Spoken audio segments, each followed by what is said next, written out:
Em nome do Pai que me criou, do Filho que me resgatou, do Espírito Santo que me santificou. Divina vontade, reina na minha vontade. Ó minha mãe, eu te amo e tu me amas.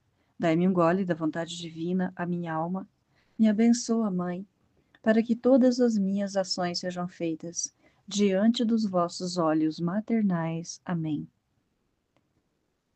Suprema Majestade, eu venho em sua vontade divina, em nome de todos, do primeiro ao último homem que existirá na terra, para dar a ti as homenagens que tendes direito, as adorações, os louvores, o amor, as reparações, por todos e por cada pecado. Venho, Senhor, na sua divina vontade, dou-te a minha vontade humana por meio do Imaculado Coração de Maria, que possui todos os dons e os frutos da divina vontade. Dai-me, Senhor, então a tua divina vontade. Vem, ó divina vontade, nesta ação que eu estou a fazer, e em todas as ações que eu farei durante este dia. Amém. Fiat. Vinde, Espírito Santo, vinde por meio da poderosa intercessão do Imaculado Coração de Maria, vossa amadíssima esposa e nossa mãe. Amém. Continuando a leitura do livro, o Evangelho que me foi revelado por Maria Valtorta. Capítulo 35. A fuga para o Egito. Ensinamentos sobre a última visão ligada à vinda de Jesus. 9 de junho de 1944. O meu espírito vê a seguinte cena. É noite. José dorme em sua cama, no seu pequeno quarto. Um sono tranquilo de quem descansa de muito trabalho, feito com honestidade e capricho. Eu o vejo na escuridão do ambiente, rompida apenas por um pouco da luz do luar, que penetra por uma abertura da janela, encostada, mas não totalmente fechada, como se José tivesse calor ou quisesse ter aquele pouco de luz, para saber calcular o despontar da alvorada. Levantando-se diligente. Ele está deitado de lado, e no sono sorri, quem sabe a qual sonho que esteja tendo. Mas seu sorriso se transforma em preocupação. Ele suspira profundamente, como se faz quando se tem um pesadelo, e acorda sobressaltado. José se assenta sobre a cama, esfrega os olhos e olha ao redor de si. Olha depois para a janela, por onde está entrando a claridade do luar. É noite alta, mas ele pega a roupa, que está estendida aos pés da cama, e, continuando sentado sobre a cama, a vai vestindo sobre a túnica branca de mangas curtas, que ele trazia sobre a pele. Afastadas as cobertas, põe os pés no chão e procura as sandálias. Depois ele as calça e amarra. Põe-se em pé e vai até a porta que está em frente à sua cama. Não a que está de lado e que dá para o salão, onde foram recebidos os magos. Ele bate a porta de leve, só um toque-toque, com a ponta dos dedos. José deve ter ouvido que está sendo convidado a entrar, porque abre com cuidado a porta e a torna a encostar, sem fazer barulho. Antes de ir até a porta, ele acendeu uma pequena candeia, de um só bico, e assim tem uma luz para poder andar. Ele entra, mas em quarto, mas em um quarto pouco maior do que o seu, e no qual está uma caminha ao lado de um berço. Ele vê uma luzinha já acesa, a chama vacilante, que está em um canto. Parece uma estrelinha de uma luz tênue e dourada, que permite enxergar, mas sem incomodar quem estiver dormindo. Maria, porém, não está dormindo. Ela está ajoelhada junto ao berço, vestida com a sua veste clara, e está rezando, velando a Jesus que dorme tranquilo. Jesus que tem a idade em que vi na visão dos magos. É uma criança de cerca de 1 ano, bonita, rósea e loira, que está dormindo com a cabecinha de cabelos encaracolados, afundada no travesseiro, e com uma mãozinha com o punho fechado, encostada na garganta. Não estás dormindo? Pergunta José em voz baixa e admirada. Por quê? Jesus está bem? Oh, não, ele está bem. Eu estou rezando. Mas certamente depois dormirei. Por que vieste, José? Maria fala, permanecendo ajoelhada onde estava. José fala em voz muito baixa para não despertar o menino, mas sua voz é agitada. Precisamos ir embora logo daqui. Mas logo, prepara o baú e um saco com tudo o que puder caber nele. Eu vou preparar tudo o mais e levarei o mais que puder. Ao romper da aurora, fugiremos. Eu faria isso até antes, mas preciso falar com a dona da casa. Mas por que esta fuga? Depois eu te falarei melhor. É por causa de Jesus. Um anjo me disse: pega o menino e a mãe e foge para o Egito. Não percas tempo. Eu vou preparar o que puder. Não há necessidade de dizer a Maria que não perca tempo. Assim que ela ouviu falar de anjo, de Jesus e de fuga, compreendeu que está em perigo seu filho. Pôs-se em pé, branca como se tivesse um rosto de cera, com uma mão posta sobre o coração, angustiada. Logo começou a mover-se, desembaraçada e ligeira, e a arrumar as roupas no baú e num grande saco que ela estendeu sobre o leito e que ainda não foi usado. Certamente está aflita, mas não perde a cabeça, e faz tudo apressadamente, mas com ordem. De vez em quando, ao passar por perto do berço, olha para o menino, que está dormindo sem saber de nada. Estás precisando de ajuda? Pergunta-lhe José, de vez em quando, pondo a cabeça para dentro da porta, que está entreaberta. Não, obrigada, responde sempre Maria.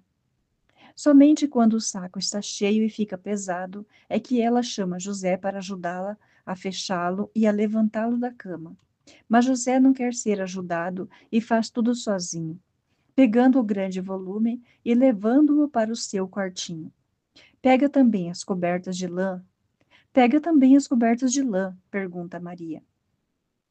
Pega o mais que puderes, porque o que ficar estará perdido. Por isso, o mais que puderes, apanha-o. Para nós vai ser bom, porque teremos pela frente uma longa viagem, Maria. José fica muito sentido ao ter que dizer isso. Pode-se imaginar como está Maria? Suspirando, ela vai dobrando as suas colchas e as de José, e ele as amarra a uma corda. Vamos deixar os acolchoados e as esteiras, diz ele, enquanto amarra as colchas. Ainda que eu levasse 3 burrinhos, não posso sobrecarregá-los demais. Temos que fazer uma longa e incômoda viagem. Uma parte pelas montanhas e outra pelo deserto. Cobre bem Jesus. As noites serão frias, tanto nas montanhas como no deserto. Apanharei os presentes dos magos porque eles não serão úteis lá embaixo. Tudo o que eu tiver gastarei para comprar os 2 burrinhos. Nós não podemos mandá-los de volta, e por isso eu preciso adquiri-los. Eu vou sem ficar esperando o romper da aurora. Sei onde procurá-los. Tu acabas de preparar tudo. E sai. Maria recolhe alguns objetos e, depois de ter ido ver Jesus, sai e volta com 2 pequenas vestes que parecem estar ainda úmidas. Talvez tenham sido lavadas no dia anterior. Ela as dobra e envolve em um pano e as ajunta com as outras coisas. Já não há mais nada. Ela olha ao redor e vê um brinquedo de Jesus em um canto. É uma ovelhinha entalhada em madeira. Ela a pega com um soluço e a beija. A madeira está com os sinais dos dentinhos de Jesus, e as orelhas da ovelhinha estão mordiscadas. Maria acaricia aquele objeto sem valor, feito com uma madeira clara e comum, mas que para ela é de grande valor, porque lhe fala do afeto de José por Jesus e lhe fala também do seu menino. Por isso, o põe também junto com as outras coisas sobre o baú já fechado. Agora já não há mais nada mesmo. Só falta Jesus, que ainda está em seu bercinho. Maria acha que é bom prepará-lo também. Vai ao berço e o sacode um pouco para despertá-lo, mas ele dá apenas um leve sinal e, virando-se para o outro lado, continua a dormir. Maria o acaricia de leve sobre os caracóizinhos. Jesus abre a boquinha para um bocejo. Maria se inclina e o beija na face. Jesus acaba de despertar. Abre os olhos, vê a mamãe e sorri, e estende as mãozinhas para o seio dela. Sim, amor da mamãe, sim, o leite, antes da hora habitual. Mas tu estás sempre pronto para sugar tua mamãe, meu santo cordeirinho. Jesus ri e brinca, agitando os pezinhos para fora das cobertas, agitando os braços com uma daquelas alegrias de criança, tão bela de se ver. Ele apoia os pezinhos sobre o estômago da mãe, curva-se com um arco e apoia também a cabecinha loira sobre o seu seio, e depois se atira para trás, rindo, com as mãozinhas agarradas aos cordõezinhos que ajustam o vestido ao pescoço de Maria, procurando abri-lo. Em sua camisinha de linho, ele está muito bonito, gorducho, rosado como uma flor. Maria se inclina, e estando assim por cima do berço, como uma proteção, chora e sorri ao mesmo tempo, enquanto o menino balbucia aquelas palavras de todos os bebês, que não são palavras, e enche as quais ouve-se já clara e repetidamente a palavra mamãe. Ele olha para ela, admirado por vê-la chorar. Estende uma mãozinha para as lágrimas que caem e se deixa molhar por aquelas carícias. Gracioso, torna a apoiar-se no seio materno e se lhe encolhe todo, acariciando-o com a sua mãozinha. Maria o beija entre os cabelos e o pega no colo. Senta-se e o veste. O vestidinho de lã já está posto, e as sandalinhas também. Maria lhe dá de mamar. Jesus suga contente o bom leite de sua mamãe, e quando percebe que da direita está vindo menos, procura a esquerda. Ri ao fazer isso, olhando de alto a baixo para sua mamãe. Depois adormece de novo sobre o seio dela. Sua bochecha rosada e gorducha está ainda contra o seio branco e redondo. Maria se levanta lentamente e o coloca sobre a colcha de seu leito.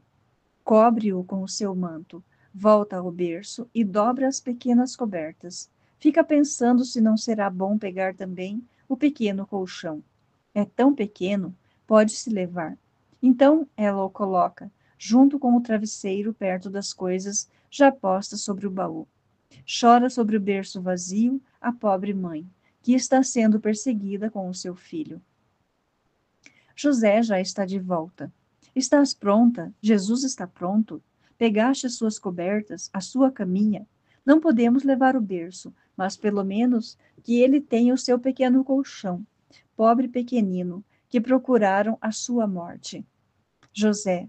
Maria dá um grito, enquanto se agarra ao braço de José. Sim, Maria, a sua morte. Herodes o quer morto, porque tem medo, por causa do seu reino humano. Ele tem medo deste inocente, aquela fera imunda. Que irá ele fazer quando ficar sabendo que o menino fugiu e não sei? Eu não sei, mas nós já estaremos longe. Não creio que ele queira se vingar. Procurando-o até a Galiléia, já lhe seria muito difícil descobrir que nós somos galileus, e mais ainda, que nós somos de Nazaré. E quem é que somos exatamente? A não ser que Satanás o ajude para agradecê-lo por ser-lhe um servo fiel. Mas se isso acontecesse, Deus nos ajudará do mesmo modo. Não chores, Maria. Ver-te chorar é para mim uma dor mais forte do que a de ter que ir para o exílio.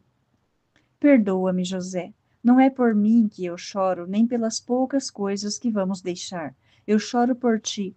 Já tiveste que sacrificar-te tanto, e agora tornas a ficar de novo sem clientes e sem casa. Quanto eu custo para ti, ó José? Quanto? Não, Maria. Tu não me custas nada, tu me consolas sempre. Não fiques pensando no dia de amanhã. Nós temos as riquezas dos magos. Elas nos ajudarão nos primeiros tempos. Depois eu acharei trabalho. Um operário honesto e que tenha capacidade logo abre os caminhos. Já viste como foi aqui? As horas não me bastam para o trabalho que tenho. Eu sei, mas quem te aliviará da saudade? E a ti, quem te aliviará da saudade daquela casa de que tanto gostas? Jesus, tendo-o, tenho o que lá tive. Jesus, tendo-o, tenho o que lá tive. E eu, tendo Jesus, tenho a pátria a qual tenho esperado até há poucos meses. Tenho, meu Deus, está vendo? Como não vou perder nada do que me é mais querido sobre todas as coisas? Basta que salvemos a Jesus, que tudo ficará conosco. Mesmo que não tivéssemos mais de ver este céu, estes campos, nem aqueles ainda mais queridos da Galileia, teríamos sempre tudo, porque o temos. Vem, Maria, que o amanhecer está chegando. É hora de irmos saudar a nossa hospedaria e pegar as nossas coisas. Tudo irá bem. Maria se levanta obediente, envolvendo-se no manto, enquanto José está fazendo um último embrulho e depois sai, transportando-o. Maria soergue delicadamente o menino e o envolve com um xale, apertando-o contra o coração. Olha para as paredes que a hospedaram durante alguns meses e com uma mão toca nelas de leve. Feliz casa que mereceu ser amada e abençoada por Maria. Ela sai, atravessa o pequeno quarto que era de José e entra no salão. A dona da casa, em lágrimas, a beija à saúda e, levantando uma das extremidades do xale, beija na fronte o menino que está dormindo tranquilo. Descem pela escadinha externa. Vem chegando uma primeira claridade da aurora, quando se começa a ver alguma coisa. Naquela pouca luz, pode-se ver 3 burrinhos. O mais robusto está carregado com as alfaias. Os outros estão selados. José faz força para acomodar bem o baú e os embrulhos sobre a albarda do primeiro. Vejo as suas ferramentas de carpinteiro, amarradas em pacotes, dentro do saco. Ainda há saudações e lágrimas. Depois Maria monta no seu burrinho, enquanto a dona da casa segura Jesus no colo e o beija ainda, devolvendo-o depois a Maria. José monta também, tendo antes amarrado seu jumento ao outro jumento, que vai com a bagagem, a fim de ficar com a mão livre para segurar o burrinho de Maria pelo cabresto. A fuga tem início, enquanto Belém, que sonha ainda com a fantástica cena dos magos, dorme quieta sem saber o que a espera. E a visão cessa assim. Jesus diz. Também as visões dessa série terminam assim, em boa paz com os doutores difíceis. Viemos te mostrando as cenas que precederam, que acompanharam e que se seguiram à minha vinda, não pelas cenas em si mesmas, pois são muito conhecidas, por mais que tenham sido alteradas por elementos sobrepostos através dos séculos. Sempre por causa daquele modo de ver humano que, para dar maior louvor a Deus e por isso é perdoado, torna irreal o que é tão belo, se for deixado como é. Porque a minha humanidade e a de Maria não ficam por isso diminuídas, assim como não fica ofendida a minha divindade e a majestade do Pai e o amor da Santíssima Trindade, por uma visão das coisas em sua realidade, mas, ao contrário, esplendem os méritos de minha mãe e a minha humildade perfeita, assim como daí é que fulgura a bondade onipotente do eterno Senhor. Mostramos essas cenas para poder aplicar a ti e aos outros o sentido sobrenatural que surge daí, dando-vos como norma de vida. O decálogo é a lei. O meu evangelho é a doutrina que vos torna mais clara essa lei e mais desejável para ser seguida. Bastariam esta lei e esta doutrina para fazer os homens santos. Mas vós estáis tão embaraçados com a vossa humanidade, que, na verdade, em vós ela ultrapassa demais ao espírito, que não podeis seguir por estas vias, sem cair, ou então parar desencorajados.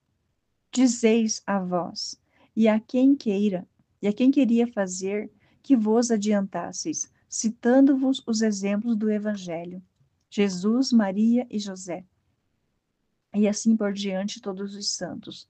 Não eram como nós, eles eram fortes, foram logo consolados em suas dores, até nas pequenas dores que sentiram.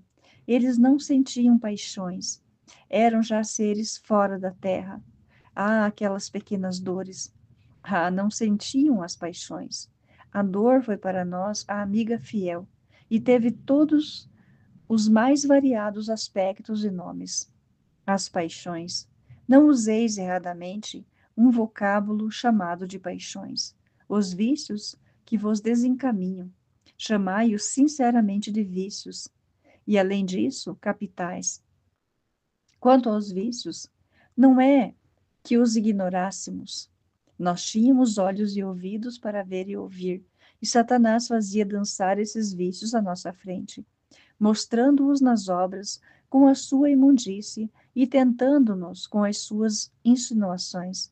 Mas a nossa vontade, inclinada a tornar-nos agradáveis a Deus, fazia com que aquela imundície e aquelas insinuações, em vez de satisfazerem o objeto de Satanás, provocasse o contrário. Quanto mais ele trabalhava, mais nós nos refugiávamos na luz de Deus, por repugnância das trevas lamacentas, colocada diante dos nossos olhos carnais ou espirituais. Nós não ignoramos as paixões no sentido filosófico. Nós amamos a pátria, com a nossa pequena Nazaré, cidade que a amamos mais do que qualquer outra da Palestina. Nós sentimos afeto por nossa casa, pelos parentes e amigos, porque não haveríamos de sentir. Não nos tornamos escravos deles, porque nada nos deve possuir a não ser Deus, mas fizemos deles bons companheiros.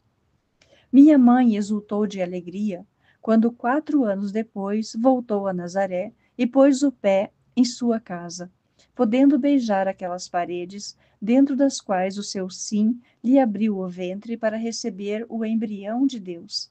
José saudou com alegria parentes e sobrinhos, crescidos em número e idade, e se alegrou ao ver-se imediatamente lembrado pelos concidadãos, também por sua capacidade profissional. Eu próprio fui sensível às amizades e sofri, como uma crucificação moral, pela traição de Judas. Que dizer de tudo isso? Nem minha mãe, nem José pretriraram a casa e os parentes à vontade de Deus. Preteriam a casa ou os parentes à vontade de Deus. E eu não poupei palavras, quando foi preciso, mesmo quando elas atraíam o ódio dos hebreus e a antipatia de Judas sobre mim. Eu sabia, e teria podido fazê-lo, que teria bastado dinheiro para subjugá-lo a mim, não a mim como redentor, mas a mim riqueza. Eu que multipliquei os pães, podia multiplicar também o dinheiro, se quisesse, mas eu não tinha vindo procurar satisfações humanas, de ninguém, muito menos dos que foram chamados por mim. Eu havia pregado a necessidade do sacrifício, do desapego de uma vida casta, de posições humildes. Que mestre e que justo teria sido se tivesse dado dinheiro para alimentar o sensualismo mental e físico de alguém como único meio para segurá-lo? No meu reino, os grandes se tornam assim, fazendo-se pequenos. Quem quer ser grande, aos olhos do mundo, não está preparado para reinar no meu reino. Esse é palha para a cama dos demônios, porque a grandeza do mundo está em contraste com a lei de Deus. O mundo chama grandes os que, com meios quase sempre ilícitos, sabem ocupar as melhores posições. E para conseguirem isso, fazem do próximo um degrau, sobre o qual sobem pisando nele. Chama grandes aqueles que sabem matar para reinar, matar moral ou materialmente e pela extorsão conseguem posições e lugares, e enriquecem sugando o sangue dos outros em suas riquezas particulares ou coletivas. O mundo muitas vezes chama os delinquentes de grandes. Não, a grandeza não está na delinquência. Está na bondade, na honestidade, no amor, na justiça. Vede os vossos grandes, que frutos envenenados vos oferecem, colhidos no seu malvado e demoníaco pomar interior.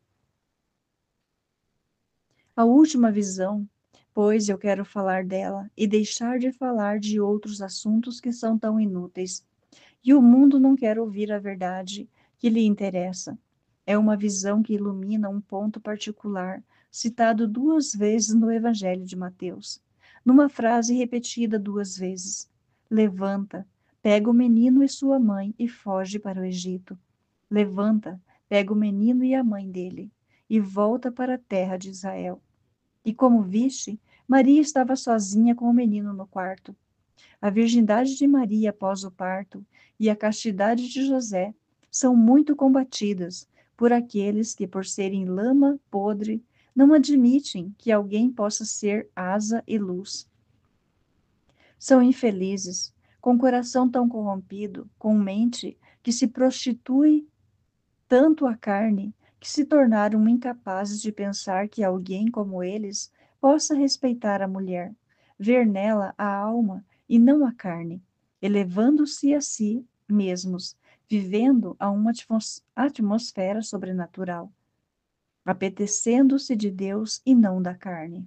Pois bem, aos negadores do belo, a estes vermes incapazes de se tornarem borboletas, a estes répteis cobertos pela baba de sua libidinagem, incapazes de compreender a beleza de um lírio, a estes eu digo que Maria foi e permaneceu virgem, e que só sua alma foi casada com José. Como o seu espírito se uniu unicamente ao Espírito de Deus, e por obra dele ela concebeu e seu único filho, e eu, Jesus Cristo, o unigênito de Deus e de Maria. Isto não é uma tradição que floresceu mais tarde por um amoroso respeito para com a bem-aventurada, que foi a minha mãe, mas é uma verdade que desde os primeiros tempos foi conhecida. Mateus não nasceu séculos depois. Ele foi contemporâneo de Maria. Mateus não era um pobre ignorante que tivesse vivido nas selvas, com facilidade de acreditar em qualquer história. Era um fiscal da receita, como dirias hoje, ou um cobrador de gabelas, como naquele tempo dizíamos. Ele sabia ver, ouvir, compreender, separar o verdadeiro do falso. Mateus não ouviu as coisas por meio de terceiros, mas ele as recolheu dos lábios de Maria, a qual o seu amor pelo Mestre e pela verdade o havia levado a fazer perguntas. Não posso chegar a pensar que esses negadores da inviolabilidade de Maria pensem que ela tenha podido mentir. Os meus próprios parentes a teriam podido desmentir, se ela tivesse tido outros filhos, pois Tiago, Judas, Simão e José eram condiscípulos de Mateus. Por isso, seria fácil confrontar as versões, se outras houvessem. Mateus nunca diz, levanta e pega tua mulher. Ele diz, pega a mãe dele. Antes diz, virgem desposada a José. José, seu esposo. Não me venham dizer que isso era um modo de falar dos hebreus, como se dizer a palavra mulher já fosse uma infâmia. Não, negadores da pureza, desde as primeiras palavras do livro se lê, e se unirá à sua mulher. Ela é chamada companheira até o momento da consumação sexual do casamento, mas depois é chamada mulher. Em diversas passagens e em diversos capítulos, e assim acontece com as esposas dos filhos de Adão. É assim que Sara é chamada mulher de Abraão. Sara, tua mulher, e toma tua mulher e as tuas duas filhas, foi dito a Ló. E no livro de Rute está escrito: a Moabita, mulher de Maalom. E no primeiro livro dos reis está dito: Alcana teve duas mulheres. E ainda mais, depois Alcana conheceu sua mulher Ana, e ainda Eli abençoou Alcana e a mulher dele. E sempre no livro dos reis foi dito: Batseba, mulher de Urias e Eteu, tornou-se mulher de Davi e lhe deu um filho. O que se lê no livro azul de Tobias, aquilo que a igreja canta para vós nas vossas núpcias, para aconselhar-vos e serem santos no matrimônio, lê-se. Ora, quando Tobias chegou com a mulher e com o filho, e ainda Tobias conseguiu fugir com o filho e com a sua mulher. Nos evangelhos, isto é, nos tempos de Cristo, nos quais se escrevia relativamente àqueles tempos antigos em linguagem moderna, não havendo, portanto, necessidade de se pensar em erros de transcrições. Foi dito pelo próprio Mateus no capítulo 22. O primeiro, tendo-a tomado por mulher, morreu e deixou a mulher ao irmão. Marcos, no capítulo 10. Quem repudia a mulher?